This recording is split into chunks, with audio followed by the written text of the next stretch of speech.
रूहानी उस्ताद चैनल के नाज़रीन अस्सलामु अलैकुम वरहमतुल्लाहि वबरकातुहू। नहमदुहू व नुसल्ली व नुसल्लिम अला रसूलिहिल करीम अम्मा बाद। अस्सलातु वस्सलामु अलैका या रसूल अल्लाह व अला आलिका व अस्हाबिका या शफ़ीअना यौमल जज़ा। रूहानी उस्ताद यूट्यूब चैनल पर आपका बहुत बहुत खुशामदीद कहते हैं। मैं आपका दोस्त उमर फ़ारूक अज़हरी। मैं उम्मीद करता हूँ अपने रब्बे ज़ुल जलाल से कि आप खैर व आफ़ियत के साथ होंगे। मैं भी अल्हम्दुलिल्लाह, अल्लाह का करोड़ हा एहसान अज़ीम है कि मैं ठीक हूँ। आज आपकी खिदमत में कुछ ऐसे टॉपिक के बारे में बात करूँगा जिस टॉपिक को आमिलीन इग्नोर कर देते हैं। अगर आप भी एक आमिल है या फिर अमलियात के मैदान में कदम रखे हैं तो ये वीडियो पूरा ज़रूर देखिएगा। हाँ, वीडियो अगर आपको अच्छा लगे तो अपने तमाम दोस्तों तक ज़रूर शेयर करिएगा। मेरे प्यारे नाज़रीन, इस वीडियो में मैं आपकी खिदमत में सिफली अमल के मुताल्लिक़ बात करूँगा। अक्सर लोग इसी तलाश में रहते हैं कि कोई सिफली का पावरफुल अमल अता करें। कुछ लोग जानते हैं कि सिफली का अमल क्या होता है और सिफली का अमल पढ़ना एक मुसलमान के लिए, एक मोमिन के लिए कैसा है। अगर आप नहीं जानते हैं तो मैं वाज़ेह कर दूं कि सिफली का अमल उस अमल को कहा जाता है कि जिस अमल में कोई देवी देवता या कोई मंत्र या तंत्र होता है। मेरे प्यारे नाज़रीन, ज़्यादातर जो गैर मुस्लिम है, तांत्रिक होते हैं, वो ये सारे अमलियात पढ़ते हैं। लेकिन कुछ हमारे ऐसे भी नाम के मुसलमान भाई है या नाम के मुसलमान आमिल है जो सिफली का अमल दूसरे तक पहुंचाते भी हैं। मेरे प्यारे नाज़रीन, जैसा कि आप जानते हैं, अल्लाह ने कुरान पाक को नाजिल फरमाया हमारे और आपकी हिदायत के लिए, और यकीनन अल्लाह ने कलाम पाक में हर सवाल का जवाब रखा है। अगर आप बीमार पड़ते हैं तो भी कुरान पाक में उसका इलाज है। अगर आप किसी मसले में उलझे हुए हैं तो कुरान को उठा कर देखें, अल्लाह का कलाम में खुलासा बयान है। लेकिन उसके बावजूद कुछ लोग ऐसे होते हैं, ये समझते हैं कि सिफली का अमल बहुत ही पावरफुल होता है। मेरे प्यारे नाज़रीन, मैं आपको बता दूं, ऐसा बिल्कुल नहीं। आपकी सोच बिल्कुल गलत है। सिफली का माना ज़मीन होता है, और जो ज़मीनी देवी देवताओं का मंत्र पढ़ा जाता हो या उसके ज़रिए से मदद ली जाती हो। हम जब कुरान पाक की आयत पढ़ते हैं, क्योंकि वो अल्लाह का कलाम है, तो यकीनन उसमें तासीर है और उसमें सवाब भी है। अगर आप कोई सिफली का अमल पढ़ते हैं तो आपका ईमान ज़ाया हो जाएगा। बहुत सारे हमारे भाई मुझे कॉल करते हैं और ये पूछते हैं, हज़रत मैं ये सिफली का अमल करना चाहता हूँ, आपकी क्या राय है। बड़ी अफसोस की बात है कि हमारे मुसलमान भाई होकर ये सारे अमलियात को ट्रस्ट करते हैं, भरोसा करते हैं, जिससे ईमान का ख़तरा हो, जिससे ईमान जाने का डर हो। और हम अगर कुरानी अमल बताते हैं तो ये सोचते हैं कि हमें कुरानी अमल में तासीर कम है।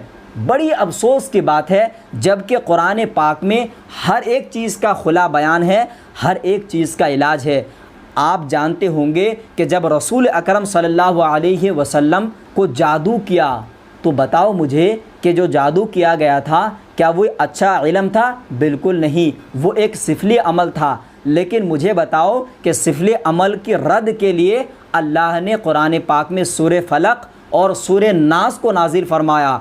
इससे वाज़ेह होता है कि अगर सिफली का अमल इतना पावरफुल है तो ज़ाहिर सी बात है कि कुरानी अमल उसे नहीं काट सकता है। और अल्लाह ने कुरान पाक की सूरह फलक और सूरह नास नाजिल फरमाकर ये बता दिया कि मेरे बंदो, जब रसूल अकरम पर, जब मेरे हबीब पर जादू का असर हुआ तो मैंने कोई सिफली का अमल नहीं बताया, मैंने कुरान पाक को नाजिल फरमाया ताकि मेरे हबीब के उम्मत को एक नसीहत मिले कि जब रसूल के ऊपर जादू का असर हुआ तो किसी गैरुल्लाह का मंत्र नहीं पढ़ा, अल्लाह का कलाम नाजिल हुआ। जैसे ही नाजिल हुआ तो जो 7 गिरह लगा हुआ था जादू का, वो सारा खुल गया। दोस्तों, मैं आपको एक चीज़ बता दूं, अगर आप कोई सिफली अमल पढ़ते हैं, आपकी आखिरत तो ख़राब होगी ही, साथ में दुनिया भी आपकी बेकार हो जाएगी।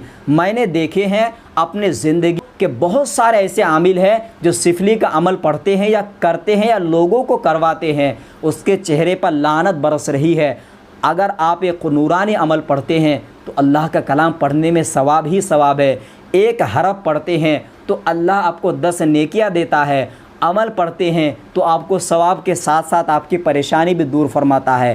میں یہ دعویٰ اور چیلنج کے ساتھ کہہ سکتا ہوں، دنیا کی ساری سفلی علم ایک طرف ہو جائے اور قرآنی عمل ایک طرف ہو جائے تو قرآنی عمل ان سارے سفلی عملیات پر بھاری پڑے گا، اور اس کے لیے اتنا بڑا جواب ہے کہ قرآن پاک میں رب قدیر نے فرمایا وَنُنَزِّلُ مِنَ الْقُرْآنِ مَا هُوَ شِفَاء۔ میرے پیارے ناظرین، اگر آپ ایک مومن ہیں اور اپنے آپ کو مسلمان کہتے ہیں تو میں آپ سے ریکویسٹ کرنا چاہتا ہوں، آپ سفلی کا عمل کیوں پڑھتے ہیں؟ ارے سفلی کا عمل تو وہ پڑھے جن کے پاس قرآنی عمل نہیں ہے، سفلی کا عمل وہ کرے جن کے پاس اللہ کا کوئی پیغام نہیں ہے۔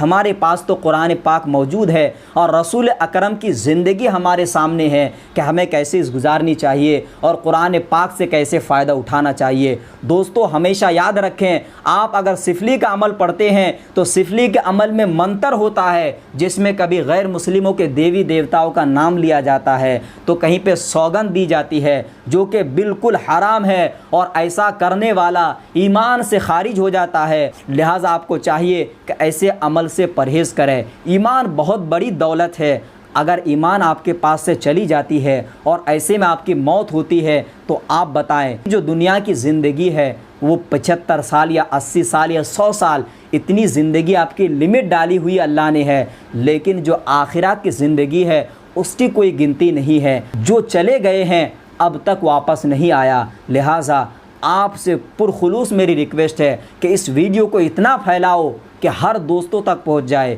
جو سفلی عمل کو کرنا چاہتے ہیں اور جو سفلی عمل کرانا چاہتے ہیں، دونوں برابر گنہگار کے حقدار ہے۔ دوستو ہمارے اور آپ کے لیے ایمان سب سے بڑی دولت ہے، اسی لیے میں زیادہ تاکید کرتا ہوں کہ قرآنی عمل پڑھیں اور وہ عمل پڑھیں جس سے آپ کو ثواب بھی ملے اور آپ کی آخرت کے لیے بھی بھلائی ہو۔ میرے پیارے ناظرین، میں امید کرتا ہوں کہ یہ ویڈیو آپ کو پسند آیا ہوگا۔ ویڈیو کو لائک کر کے اپنے تمام دوستوں تک ضرور شیئر کریں۔ ہمارے چینل کو آپ نے ابھی تک سبسکرائب نہیں کیا ہے تو سبسکرائب کر کے ہمارا حوصلہ افزائی کے لیے بیل کے آئیکن پر لازمی کلک کریں۔ اب اپنے دوست عمر فاروق اظہری کو دے اجازت، اب اگلے کسی نئے ویڈیو کے ساتھ ملیں گے انشاءاللہ عز و جل۔ تب تک کے لیے خدا حافظ، فی امان اللہ۔